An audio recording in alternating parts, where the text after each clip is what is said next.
dito, nag-isa ako dito. Nako, parehas naman tayo eh. Wala, nag-iisa lang ako. Eh, taga dito ka naman eh, so may family ka dito. Ako wala. Ay, hindi. Hindi ako taga rito. Ibang planeta. Okay!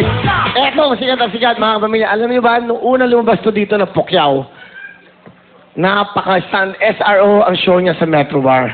Ganun katindi, tama ba yan? Apa, nagpapasalamat ako sa Wawawi. Wow, talaga. Ano Ayan. ba ngayon? Hindi ka Pukyaw. Ano ba ngayon? Aspu. Aspo na may nararamdaman pa rin. Ano nararamdaman mo? Ano nararamdaman mo? Tao ka pala, tao. Oo, na masaya pala. Ito, maganda. Alam niyo, hindi niyo napapansin. Si Puho, may dinadala to eh. Puho, ito rin sabihin mo sa kanila. Ito na pagkakataon, Puho.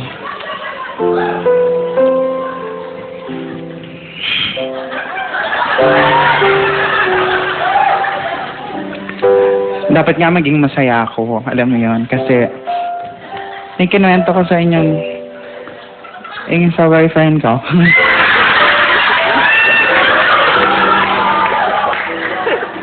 Nagkabalikan na kami.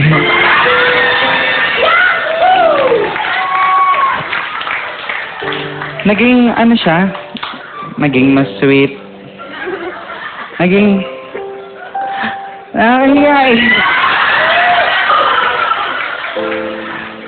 Ang dami niyang, alam mo yan, naging matulungin na siya lalo ngayon. Nagbaga na siya.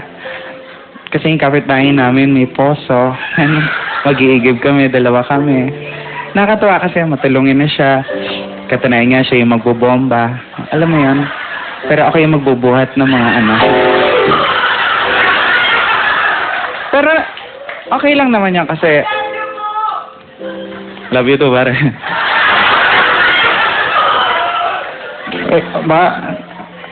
Masaya kasi kung noon pork chop, ketchup yung kinakain ko. Ngayon masaya na kasi beef steak na siya. Barbecue steak nga lang sa akin. Sabi niya maganda raw yan, may pagkain ka na may toothpick ka pa.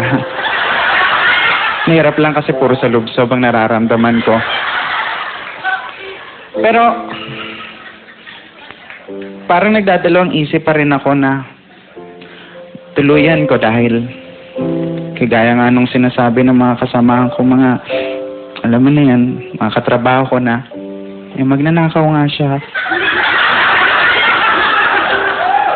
Kasi yung una inisip ko na yung ref na misplaced lang, pero hindi eh. Nawala na yung TV, nawala yung aircon, electric fan, component, ibang mga appliances. Sumadya ako one time sa kanila. Nakita ko lahat ng mga gamit ko. Sabi ko, ano ginagawa ng gamit ko rito? Sabi niya, hindi. Ipaparaffle ko to para sa mga mahihirap. Natuwa naman ako dun sa puntong yun kasi matulungin naman pala talaga siya. Ako nga lang yung nagsasakripisyo. Katunayan nga, pinaraffle niya talaga. So sobrang tuwa ko dahil gumagawa siya ng mabuting bagay lang sa kapwa. Sumama pa ako sa pagpaparaffle. Siya yung bumubunot. Nagulat nga lang ako dahil una niyang nabunot, pangalan niya. Pangalawa, pangalan pa rin niya. Pangatlo, pangalan pa rin niya. Alam mo, parang jackpot nga eh, nakuha niya lahat.